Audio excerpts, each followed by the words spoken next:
I really want to be high on North Carolina this year. I swear to God I do.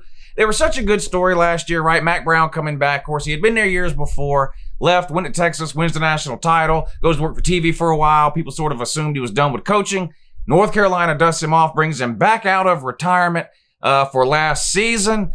I don't think a lot of people really knew what to expect. North Carolina had been pretty bad a couple of years prior to that.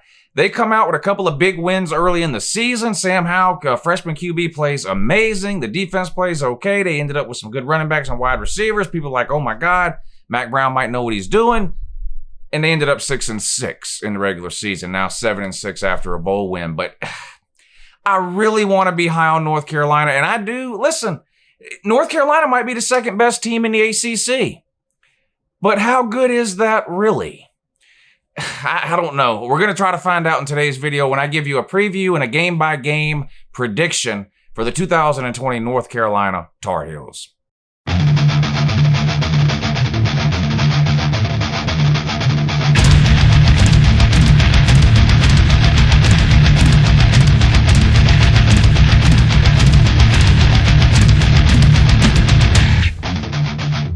Hey, good morning. It's Uncle Lou here. Yeah, that's right. It's me, Uncle Lou, and I'm live for you on LouTube today. Thanks for watching. I really appreciate it. Also, in addition to that as well, welcome to yet another 2020 college football preview and game-by-game prediction. Up today, the Tar Heels from North Carolina. And a big shout out to Copious Notes. No, big shout out to Kendall J over on the Uncle Lou Patreon page. He suggested that I do this North Carolina preview today. So that's what I'm doing. Kendall J, thank you so much for supporting the channel over on the Patreon page. It means the world to me.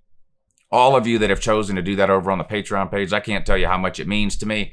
There's a link in the description of this video. If you guys are watching and you enjoy this channel and these videos and you're looking for a way to support me directly, the Patreon page is the best way to do it. Click the link in the description of this video. It'll take you over to the Patreon page and you can get yourself signed up. All right, North Carolina's an interesting team in 2020. I'm going to give you a breakdown of the roster. Who'd they lose? Who'd they keep? Who's coming back? What about recruiting? What kind of record might they have this year? We're going to go through it game by game. I'm going to give you a win and loss for each game on their schedule. I'm going to tell you why I think they're going to win and lose those games. Before we jump into that, subscribe to this channel if you're not already. I post college football videos almost every single day of the year. A lot of times I promise they are watchable. I don't know if this one will be watchable. You'll have to let me know in the comments down below. Share the video, hit the thumbs up. Once a year, only once a year, I set a goal for myself in terms of subscribers, and it's this time of year. I'm trying to hit 40,000 subscribers by the time the season starts. And you guys can help me do that. Pick out a few of these preview and prediction videos. I'll put a link to a playlist up here somewhere that's got all the previews and predictions that I've done so far. Pick out a few that you really like, maybe your favorite team, whatever the case, and share them somewhere, right? Facebook, Twitter, Instagram, whatever. Post the links around. Try to help me out. I would appreciate it. Uncle Lou, road to 40K. All right, the Tar Heels, of course, like I mentioned at the top, they went 6-6 in 2019. Started off pretty hot. Couple of big wins early in the year. And then sort of really just treaded water after that. They did look good towards the end of the year, I guess, a couple of blowout wins at the end. They finished the regular season 6-6. They go on to finish 7-6 after a bowl win, a dismantling, really, of Temple in the Military Bowl. They won 55-13, their first trip to a bowl since 2016. The Tar Heels, that was. Here's the story you keep hearing about Carolina for this year, and this is sort of where I start to have a problem getting fully on board the North Carolina hype train, okay? I keep hearing this about North Carolina in 2019, and I know this is true. I remember this from last year, but you keep hearing this. Okay, yeah, we lost 6 games, but they were all by 7 points or less. Now, I will admit, those are close losses, and a 7-point game in theory could go either way. Don't you also have to apply that same theory to wins, though? I think you do. If you are beating your chest that all 6 of your games were by 7 points or less, and that somehow means, yes, you were 7-6, but you easily could have been 10-3, well, can we look at some of your wins? Because 4 of your wins were by 7 points or less. So I feel like if we're going to give all this credit to North Carolina for these close losses, shouldn't we at least acknowledge that over half your wins were also 7 points or less? So if you're telling me those losses could have easily gone the other way, can't I tell you that those wins easily could have gone the other way. Now, that's not really what I'm saying, but I just think people are putting a little too much emphasis on the, oh, we have 6 losses, but they were all by 7 points or less. Almost all your games were by 7 points or less, whether you won or lost them. So you got to look at it from both sides, I think. North Carolina hasn't won the division since 2015. They're in the Coastal of the ACC. And of course, the Coastal is sort of famous for a different team has won the Coastal each of the last 7 years. And there's 7 teams in the Coastal. So every single team in the Coastal has won that division once over the last 7 years. North Carolina last did it in 2015. But here's your trivia for today. When was the last time the North Carolina football team actually won the ACC? I'll give you a hint. It was an amazing year. Yeah, that's right. Anyway, how's North Carolina been doing on the recruiting trail lately? Well, talking to town, really, for the 2021 class. Now, I'm not going to talk any about that in this video because, of course, the 2021 class won't even enroll or be a part of the team until next season. But yes, the 2021 class is looking to be one of the best North Carolina has had in a long, long time. But what I like to do in these videos is take a look at the last 4 classes. Those are the players that are going to generally make up the majority of the roster that you're working with now. So we're going to take a look at the recruiting classes from 2017 to 2020. So let's start with 2020. A top 20 class finished 19th in the nation. That was good for 3rd in the ACC. Pretty good. Top 20 class, 3rd within your league. Looking good. Year before that, 2019, finished 30th. Previous administration's last full year there. That was good for 5th within the ACC. You go back to 18, you finished 20th. So another top 20 class, good for 4th in the ACC. 2017, you finished 29th, good for 5th in the ACC. So sort of round that out a little bit. On average, over the last 4 years, you've recruited around the 25 spot or so, and that's been good for about 4th in the ACC on average. You've been as high as 3rd, you've been as low as 5th. Nationally, you've been as high as 19, you've been as low as 30. So not terrible recruiting, not great. 3rd, 4th, and 5th in the ACC most years. That's generally speaking the talent that you're working with now on this year's team. You really hit some home runs in the recruiting class last year along the defensive line. You did a great job recruiting defensively, really, last year. You had, did I write in it? Miles Murphy, Desmond Evans, I think was the guy's name, the defensive lineman. These are guys that may play some this year. I wouldn't be surprised at all to see North Carolina play several true freshmen in key spots this year. But anyway, we're going to talk about the offense first, then move over to the defense, right? Great news on offense. 10 of 11 starters return, including, of course, all ACC quarterback Sam Howell, ran the Rookie of the Year last year in the ACC, 2nd in total yards in the ACC last year, school record 38 touchdowns. Really took the ACC and really all of college football by storm. Not a lot of people knew who this guy was. Now, he was heavily recruited, particularly by some teams in Florida. I think it was Florida State, maybe even Miami were recruiting him, and it was sort of a last-minute thing. He flipped to North Carolina, started last year, played amazing. He can run around a little bit too. Now, he didn't run a lot last year. They didn't have a lot of depth at quarterback last year, and they did their best to try to protect Sam Howell. But he can run. He can take off and run with the ball too. Don't be surprised to see more of that this year than what we saw last year. He's on everyone's Heisman list this year. Now, I'm not talking 2 or 3. I don't think anyone really expects Sam Howell to win the Heisman. But the point is, if you look up a list, whether it's Vegas odds or an ESPN list or whatever you want to look at of top 10 or so Heisman candidates, generally speaking, he's going to be on more of those top 10 lists than he's not. He's getting a lot of attention this offseason, and it's well-deserved. Again, school record 38 touchdowns, 2nd in the ACC in total yards last year. Just an amazing freshman year for Sam Howell, quarterback at North Carolina. If you paid any attention at all to college football last year, or North Carolina in particular, you heard about this guy quite a bit last year. Running back. 2 great running backs, and they both come back. Michael Carter and what's the other guy's name? Javonte Williams. I might be saying that name wrong. They had almost 2,000 yards combined last year, 1,900 and something yards between the two of them. And it's really a perfect tandem set of running backs there. You got one guy that's sort of like the shifty, a little bit undersized home run hitter type running back. And then you got the other one that's sort of your between the tackles that can pound away 15 or 20 times a game. They complement each other very, very well. Carter is the shifty one, 6 yards per carry. Last year, Williams pounded up in the middle. Good running backs. You're okay at the running back position. Both those guys return from last year. Wide receiver, you got 3 wide receivers I really, really like. I think your tight end is pretty good too. 2 wide receivers in particular, Daz Newsome, 1,000 yards and 10 touchdowns last year, over 1,000 and 10 touchdowns. And De'Ami Brown, same thing, over 1,000 yards, 10 touchdowns last year. They both come back. These guys are playmaking wide receivers. They can go up and get the ball. They run good routes. North Carolina's going to be very dangerous throwing the ball this year. That air raid attack that Mack Brown brought to North Carolina last year with Sam Howell coming back, plus these receivers, and you have to respect their ability to run the ball as well. With those two pretty good running backs and on the offensive line, the news just gets from good to better. You return 4 of your 5 starters off the offensive line last year. You do have to replace your left tackle, which most people would consider to be probably the most important piece of an offensive line. But still, 4 of 5 return. The offensive line's got a ton of experience playing together, continuity, that kind of thing matters on an offensive line. I don't think there's anybody who thinks North Carolina's offense isn't going to be better even than it was last year. Hard to have an offense that good, return 10 starters, keep the coaching staff, and not have the offense improve. I think people are expecting big things offensively from North Carolina in 2020, and after looking at this roster, there's a pretty good reason to expect that. Let's look over on the defense now. Now, you're going to get Chaz Surratt back. This is a huge deal.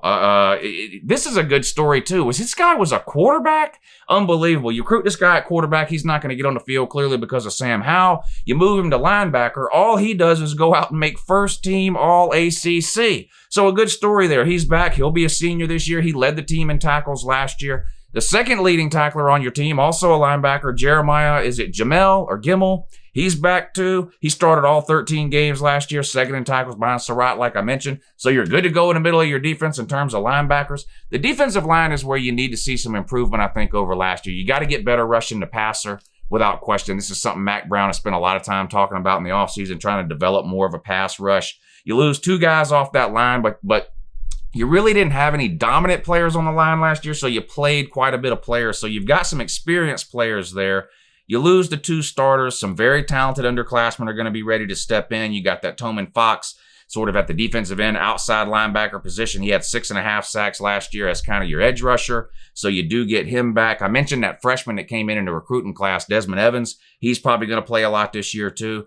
DBs. Now, you were if you were unlucky in one particular position group last year, it was defensive back. You had a lot of injuries back there. You're going to get a couple of those guys back this year. Patrice Rene, is that his name? I don't know. I eat French fries, but I don't speak French. But I think his name is Patrice Rene. He tore his ACL in like the second game or something last year, missed the rest of the season. Getting him back at corner is going to be huge. Plus, you have 3 returning starters back in that defensive secondary as well. And sort of with the defensive line, how you played a lot of players. Secondary, you played a lot of players last year too. You had to because of the injuries. So you get 3 starters back, plus 3 or 4 other guys who played a lot, rotating in and out. So it's hard to really see any position group on North Carolina's team that's not going to be improved this year over last year. I think the defensive line is still a little bit of a question mark because there's some unknowns with some, inexperienced but talented underclassmen that have yet to play a whole lot. So maybe, if you're looking for a weakness, maybe it's there. But getting those 2 linebackers back, all that experience in the defensive secondary, I mean, you've got a ton of talent and a ton of experience coming back on both sides of the ball here. So let's put the schedule up on the screen. We'll go through it game by game. We'll try to figure out, how good can North Carolina be? Can North Carolina be the second best team in the ACC? That's really the question. And this is no disrespect to North Carolina or Miami or Florida State or Syracuse, Boston College, Wake, NC State, Pitt, nobody. Clemson is the cream of the crop in the ACC. Everyone knows that. It's not a disrespect to call somebody the second best team in the ACC, okay? My problem with being the second best team in the ACC is how good is that really? And what I mean is you take the second best team in almost any conference, the SEC, the Big Ten, even the Big 12 or the Pac-12. You take the second best team, whoever you think that is, within a conference. It's likely that team is a top 10 team, top 15 at the worst in case of maybe the Big 12 if they don't have a second team step up, but even Big 12 usually does. But is there a top 15 team in the ACC not named Clemson? Clearly, Clemson is one of the best teams in America, top 5, top 2, top 1 in some preseason polls. How good really is the second best team in the ACC?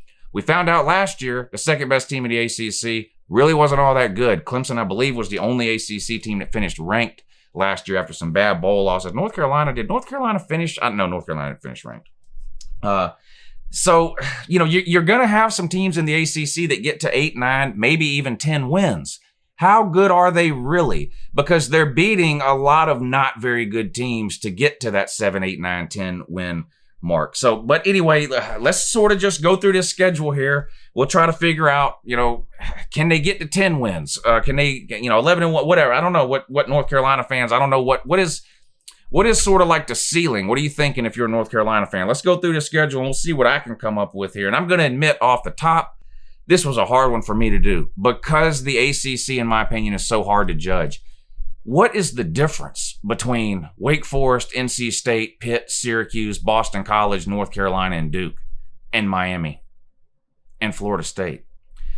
There's not much difference, in my opinion, between those teams. In my opinion, the ACC is chock full of 6-win teams, with the exception of Clemson. Now, some of those teams are going to win more than 6 games because they have to play each other. But it's just hard. It makes it hard to do a prediction video, in my opinion. But we're going to give it a shot here. You start out with 2 pretty tough non-con games here. This is not a pretty way to start. Now, if you're a fan that likes seeing big games early in the season, you love this, right? As long as it doesn't involve your team. You open up on the road at Central Florida. Now, UCF has been the dominant Group of 5 program over the last 5 or 6 years. They did take a step or 2 back last year. Will that continue into 2020? We won't know by the time this game is played because it's the first game of the year. I think I'm giving you a huge benefit of the doubt here. I've got you going on the road week 1 and getting a big win on the road at UCF. And I want you to keep in mind, this is Central Florida's Super Bowl, okay? Every single time Central Florida plays a Power 5 team, whether it's North Carolina, whether it's a top 5 team like Auburn a few years ago, whether it's a nobody, lower tier Power 5 team, UCF circles that game as a Super Bowl every single year, another notch in their belt, right? Another thing they can put on the wall. We beat yet another Power 5 team. You're going to get everything they have to offer. This is a 50-50 toss-up game, in my opinion. So if you're mad about anything I say later in this video, keep in mind, I'm giving you a win on the road here at Central Florida. Now, week 2, neutral site game versus Auburn. Unfortunately, I can't be so kind. I think Auburn beats you week 2. Auburn is a team that also played a freshman quarterback last year in Bo Nix. Now, I think Sam Howell had a better year and played better than Bo Nix last year. But Bo Nix is going to have better players and athletes overall around him than what Sam Howell is going to have at North Carolina. I also think even though Auburn's defense has taken a beating on the defensive line in terms of the NFL draft, they lost a lot of talent. They don't they don't rebuild there. They just reload. It's an SEC team. They're going to have talent along the defensive line to replace what left. May not be as good as what it was before. I just think 2 back-to-back games here. 1-1 here is good. If you can go 1-1 against Central Florida and Auburn to start this season off, I think that's pretty good. I have you at 1-1. For some reason, you think you're going to beat the barn, fine, then chalk yourself up as an L on the road at UCF. But I think you win week 1 and lose week 2. You beat Central Florida, you lose neutral site against the barn, you're sitting at 1-1. Then that takes you to another non-conference game here against James Madison. They're a lower classification team. I'm going to give you the win there. Don't make the mistake you made last year when you went ahead and lost to a lower classification team. Don't do that. Give you the win at James Madison, you're 2-1. Then you play something called Georgia Tech. Georgia Tech, an interesting team. I do think Georgia Tech is going to be able to get better quickly, but not this quickly. They were terrible last year, first year under Jeff Collins after replacing Paul Johnson. Total rehaul of the roster has to take place there. We saw last year that can't happen in 1 year. I think we're going to see this year it can't happen in 2 years either. I think Georgia Tech will be better than they were last year. Not good enough to beat you, though. I've got you beating my little brother, the Ramblin' Wreck from Georgia Tech. You're sitting at 3-1. Then you go on the road and you play Virginia. I'm giving you another win here. Virginia's a team I was high on last year, almost all because of their quarterback. I was in love with Bryce Perkins. I loved watching that kid play last year. He was a ton of fun to watch. He's gone. I think that's going to hurt Virginia this year. Now, they do have a good defense that will hit you. Bronco Mendenhall has done a good job at Virginia since he got there. In my opinion, a better job than what Fuentes has done at Virginia Tech, which is a little surprising. But I've got you going on the road and winning at Virginia. I think they're going to take a couple steps back this year. They're not replacing Bryce Perkins. He was literally a one-man band for them on offense last year. Spoiler alert, Georgia plays Virginia week 1. So if you're a Virginia fan and you're mad about me having you lose to North Carolina, wait till I explain to you the beating you're going to take week 1 from my Georgia Bulldogs on Labor Day. All right, so you're sitting 4-1. You're starting to feel better now. I know you were mad I had you losing to the barn, but now you're 4-1, and you're in love with Uncle Lou again. You just got a big win on the road at Virginia. Now you come back home to take on Virginia Tech, a team I just said that's been disappointing compared to Virginia. Loss. I think Virginia Tech is better than Virginia this year, regardless of the fact that I think Bronco Mendenhall is better than Fuentes. I think Fuentes is going to have the better team this year. I think you beat Mendenhall and Virginia on the road. I think you lose to Fuentes and Virginia Tech at home. You're now sitting at 4-2. What's a good remedy for a loss? Duke. Yeah, go on the road, you play Duke, you're going to get you a big win there. What can you say about Duke? They're one of those typical ACC teams that I like to talk about. They're a 6-win team. They might win 4, they might win 8, but they're a 6-win team, depending on who they play and who shows up what week or whatever. But these just aren't, most of these teams aren't top 25 teams here. You're going to beat Duke on the road. Then you got to go on the road to Miami. Back-to-back away games is never easy, no matter who you're playing within conference. It's never easy to have to travel 2 weeks in a row. I do think Miami will be better this year than they were last year. I gave Miami a lot of hell last year, and let's be honest, they deserved it. I mean, they lost to FIU, they lost to Georgia Tech and Duke in back-to-back weeks. They lost their bowl game to Louisiana Tech, and they didn't even score a point. Not 1 point. They were the only bowl team in America not to score a point. Yeah, you could go down there and beat them, no doubt. And this game will likely be for the division title, in my opinion. Maybe Virginia Tech has something to say about it. I think those are the 3 best teams in the division: Miami, North Carolina, Virginia Tech. I've got you losing on the road at Miami, though. I've given Miami a hard time. And listen, there's really no reason for me to be high on Miami. But for whatever reason, I think they get this win at home. I do think they'll get better this year because of better quarterback play, bringing in Derek King. He's better than anything Miami has on their roster at the quarterback position. I think that alone makes Miami 2 or 3 wins better than what we saw last year. This is one of those 2 or 3 wins. I've got you dropping this one on the road to the Canes. Then you bye week. So you lick your wounds after a loss there on Miami with a bye week. Come out of your bye week, finish up your season with 4 ACC games. 3 of them are at home, 1 on the road. Up first, home against UConn. I'm sorry, but this is not an ACC team. This is a non-con team. UConn win. What is UConn? They're terrible. You'll beat them. Finish up with 3 ACC games, 2 at home, 1 on the road. The road game is sandwiched between the 2 home games. Play Pitt at home, BC on the road, North Carolina back at home. I think you get a big home win over Pitt. I think you win on the road at Boston College, a team I don't think is going to be very good this year. And then I guess this is your rivalry game, NC State here, wrapping up on Thanksgiving weekend. I believe you play this game on a Friday, too. Watch out for that. We do see some weird things happen on Friday games in college football.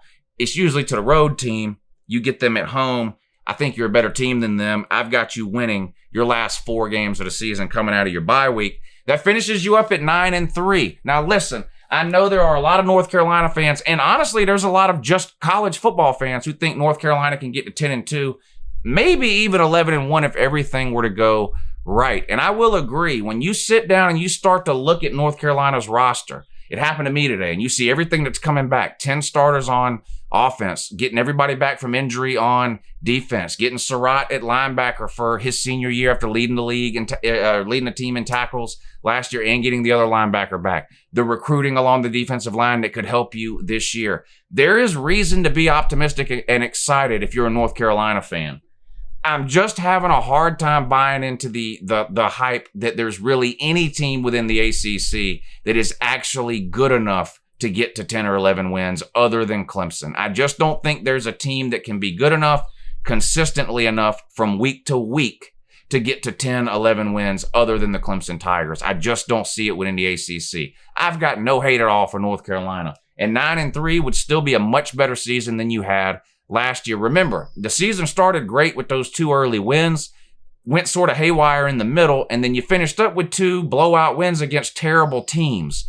You were 6-6, you finished 7-6. I've got you at 9-3. If you can get into a bowl game and win it, you'll be 10-3. That would be a huge improvement in Mack Brown's second year over what we saw last year. So again, I don't expect everyone to be happy that I have North Carolina going 9-3. It's a very hard schedule to predict, and I have a feeling whenever I get around to doing the teams like Virginia Tech, Virginia, Miami, Florida State, Boston College, all those teams, it's going to be hard to do a lot of those teams because in my mind, a lot of those teams are exactly the same with different helmets on. They're all, 6-win teams that have to play each other. Therefore, how do you figure out which of those 7 or 8 teams that, in my opinion, is sort of all jumbled together is going to win more than they lose and finish with 8 or 9 wins as opposed to finishing with 5 or 6? It's hard to do. I think North Carolina is one of the teams that finishes above the curve. I've got them going 9-3. All right, I really appreciate you watching this video. Give it a thumbs up, subscribe, and I'll see you again real soon. Have a good morning.